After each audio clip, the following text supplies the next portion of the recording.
Queridos irmãos e irmãs, celebrando hoje, no domingo mais próximo ao dia 29 de junho, portanto amanhã, a solenidade de São Pedro e São Paulo, nós não estamos celebrando apenas duas pessoas.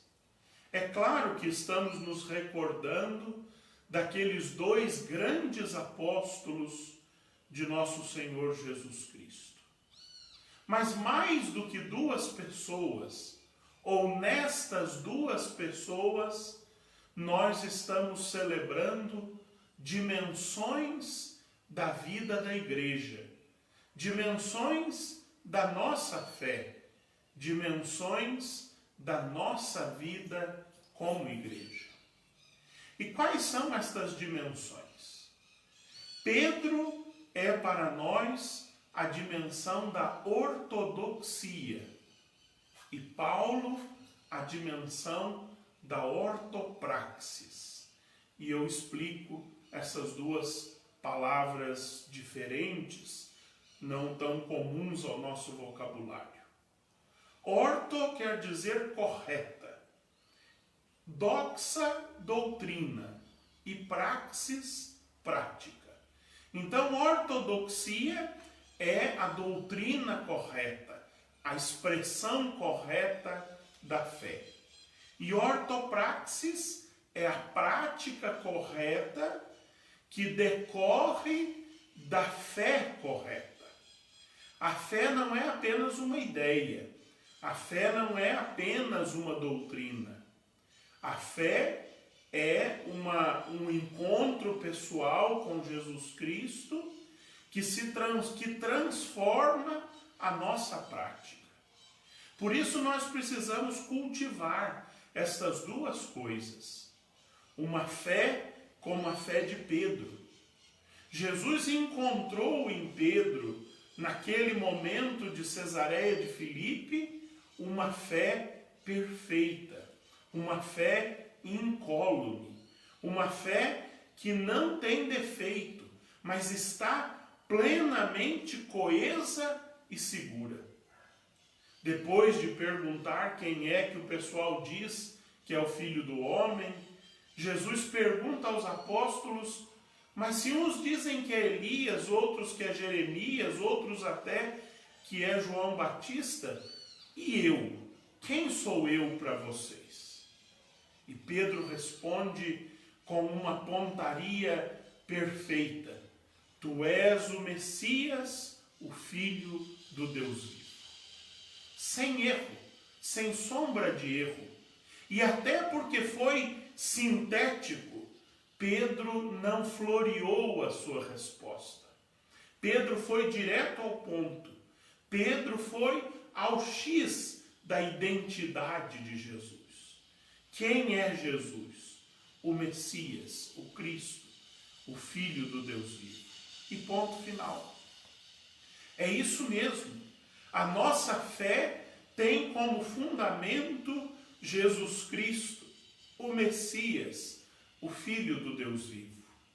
O resto, as outras coisas, gravitam em torno deste eixo que é Jesus Cristo.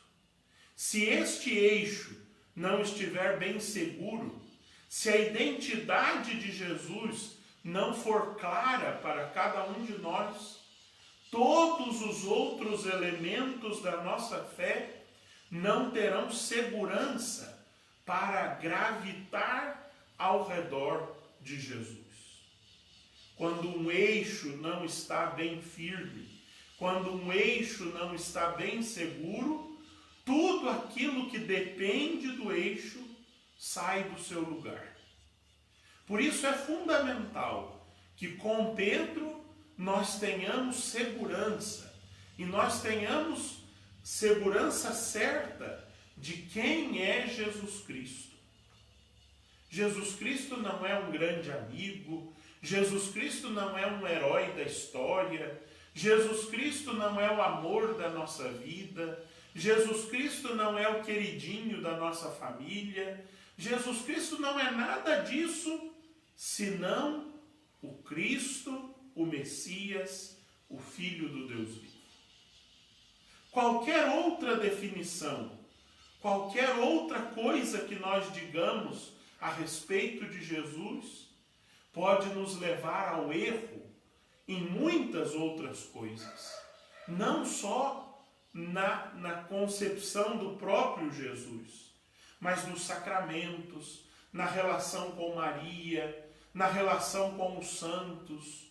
Se não estiver bem firme a identidade de Jesus, Filho único de Deus e nosso Salvador, nós vamos errar na nossa relação de fé com Ele e em todas as outras relações que pertencem à nossa fé, mas que estão seguras por esse eixo.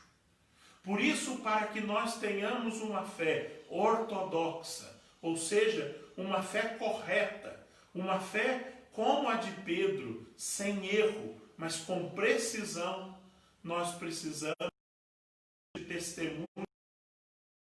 E guardemos isso para toda a nossa vida. Muitas vezes nós somos convidados e desafiados a dizer quem é Jesus para nós. E temos que ser precisos e certeiros como Pedro. Ele é o Filho de Deus, nosso Salvador, e ponto final. A partir daí, tendo este eixo bem seguro, aí nós conseguiremos colocar no lugar, os santos no seu devido lugar, os sacramentos no seu devido lugar, e todos os outros elementos da nossa fé estarão seguros, cada um no seu devido lugar, porque o eixo, o centro da nossa fé está bem posto e bem firme. É Cristo, o Filho único de Deus vivo, nosso Salvador. Se nós não entendemos, se nós não compreendemos esta identidade profunda de Jesus, nós corremos o risco de nos relacionar com Ele de forma errada. Por exemplo, se nós tomamos para nós que Jesus é simplesmente o meu melhor amigo, nós vamos nos relacionar com Jesus como nos relacionamos com o melhor amigo. Mas não é esta a relação que a fé, que Deus espera de nós com Jesus. Nós precisamos nos relacionar com Ele, sabendo que Ele é muito mais do que o meu melhor amigo. Porque o meu melhor amigo às vezes me aconselha e eu não acolho o seu conselho. O meu melhor amigo às vezes me diz coisas que eu não ponho em prática. O meu melhor amigo me alerta de certas coisas e eu não levo em consideração. Mas com Jesus não pode ser assim. Se nós o entendemos, se nós compreendemos a sua identidade profunda, de que Ele é o Filho de Deus, nosso único Salvador, a nossa relação com Ele será uma relação de obediência na fé. Aquilo que Ele nos diz no seu Evangelho, aquilo que Ele nos exorta pela pregação e pela palavra de Deus, nós não acolheremos de forma relativa, mas acolheremos como algo absoluto. Por isso é preciso que esse eixo esteja firme. E com Pedro nós repitamos muitas vezes, até tomarmos consciência de que Jesus é o nosso único Salvador, porque é o Filho único de Deus que se fez carne e morreu na cruz para nos salvar. Mas não adianta uma fé ortodoxa. Se esta fé perfeita, incólume, bem posta no seu lugar, não transforma a nossa vida, não transforma a nossa praxis, não transforma aquilo que nós fazemos no cotidiano. Nosso jeito de nos relacionar com as pessoas, as nossas escolhas e as nossas opções na vida social, a nossa forma de olhar, de acolher e de tratar as pessoas mais pobres. Se a nossa fé correta, perfeita, não transforma a nossa prática, a nossa atitude, os nossos gestos cotidianos, a nossa fé ainda está pela metade. Paulo é a figura da ortopraxis, da prática correta. É a figura de quem encontrou Cristo, aquele que Pedro precisamente anunciou como o Cristo, Filho do Deus vivo, e quando encontrou Cristo, mudou a sua vida totalmente. No caminho de Damasco, Paulo foi iluminado pelo ressuscitado, e a partir desta iluminação, Paulo virou a sua vida do avesso. Ele que era perseguidor do cristianismo por causa de um zelo religioso. Paulo não era um homem mau, Paulo não era um homem sem fé. Paulo, pelo contrário, Paulo era um zeloso da sua religião judaica, alguém que vivia com esmero a sua fé no Deus único, no Deus anunciado por Jesus Cristo.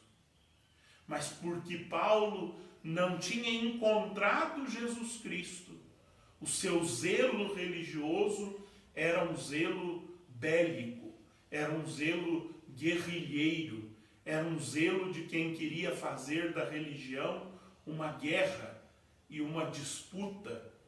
Por isso Jesus o ilumina no caminho de Damasco, e a partir daí, Paulo, de perseguidor, passa a ser seguidor do cristianismo. Paulo, de perseguidor de Cristo, passa a ser anunciador de Cristo. Ele que queria combater o cristianismo, agora se torna o maior arauto do cristianismo. Aquele que vai anunciar o mistério de Cristo a todos os povos conhecidos da sua época, chegando até a Espanha, andando longe da terra de Israel para anunciar Cristo. Converteu-se, mudou as suas atitudes, as suas escolhas, os seus gestos, as suas preocupações, as suas opções. Paulo mudou tudo na sua vida porque encontrou o Cristo, o Filho do Deus vivo. A nossa vida só dirá do nosso encontro com Cristo quando ela também for mudada. E quando essa mudança alcançar as nossas práticas mais cotidianas, quando essa mudança alcançar o jeito de tratar as pessoas, a gentileza com as pessoas dentro das nossas casas, desde as pequenas às grandes opções que nós fazemos. Se a nossa fé é correta, se a nossa fé é precisa, mas ela não é posta em prática com a mesma precisão doutrinal, a nossa fé está pela metade. E sem uma fé precisa, e sem uma fé ortodoxa, a nossa prática nunca será verdadeira. Por isso, Pedro e Paulo, estas duas dimensões, a ortopraxis e a ortodoxia, são fundamentais para a nossa vida de fé. Precisamos nos empenhar nestas duas direções todos os dias da nossa vida. Precisamos compreender bem a nossa fé, sem zelo guerrilheiro. Não queremos compreender a nossa fé para brigar com ninguém, para destruir nada, para quebrar nenhuma expressão de outra fé, de outra religião. Não queremos uma fé bélica, porque esta fé não é a fé cristã. Esta fé é a fé de onde Paulo foi convertido. Nós queremos uma fé que ajude a nossa prática a ser correta, a ser uma prática caridosa, misericordiosa, sensível à necessidade dos outros, gentil, dócil, capaz de, com simpatia, capaz de, com empatia, propor a todas as pessoas, desde aquelas que convivem conosco cotidianamente, até os confins da terra, o seguimento de Jesus. Pergunte-se hoje, as pessoas que convivem comigo têm vontade de conhecer Jesus porque convivem comigo? Ou a minha forma de viver a fé em Cristo afasta as pessoas? É uma forma tão rígida, é uma forma tão chata, é uma forma tão estranha de viver a fé que as pessoas se afastam de Cristo porque não veem em mim um bom testemunho. É preciso que a nossa fé seja precisa como a de Pedro, mas seja também atraente como a de Paulo, propositiva como a de Paulo, capaz de anunciar o mistério de Cristo e com uma palavra e com uma fala deixar as pessoas com vontade de conhecer este Cristo que Pedro hoje nos ensina é o nosso Salvador, porque é o Filho único de Deus que se fez carne e morreu na cruz por nós. Busquemos compreender bem a nossa fé sempre a partir de Cristo, que é o eixo de toda a nossa doutrina, e busquemos praticá-la nos pequenos e nos grandes atos da nossa vida cotidiana. Amém.